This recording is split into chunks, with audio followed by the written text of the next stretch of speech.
விஜய். இன்னும் முடிக்கல, ஒரு நிமிஷம், இன்னும் முடிக்கல. மதுரை மேற்கு வேட்பாளர் விஜய். மதுரை மத்தி வேட்பாளர் விஜய். மதுரை தெற்கு வேட்பாளர் விஜய். மதுரை வடக்கு வேட்பாளர் விஜய்.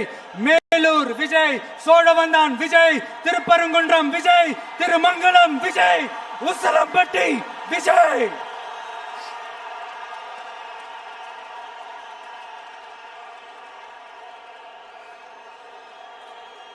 என்னடா எல்லா தொகுதியிலும் ஒரே வேட்பாளர்னு பாக்குறீங்களா? 234 தொகுதியிலும் இந்த விஜய் தான், அதாவது உங்க விஜய் தான் உங்க சின்னம். இன்னும் சிம்பிளா சொல்லணும்னா உங்க வீட்டில் இருக்கிற ஒருத்தர் தான் வேட்பாளரா நிக்க போறாங்க. அந்த வேட்பாளரும் நானும் வேறு வேறு இல்லை. நீங்க அவருக்கு ஓட்டு போட்டீங்கன்னா எனக்கு ஓட்டு போட்ட மாதிரி. இந்த முகத்துக்காக நீங்க ஓட்டு போட்டீங்கன்னா உங்க வீட்டில் இருக்கிற உங்களுடைய வேட்பாளர் ஜெயிச்ச மாதிரி.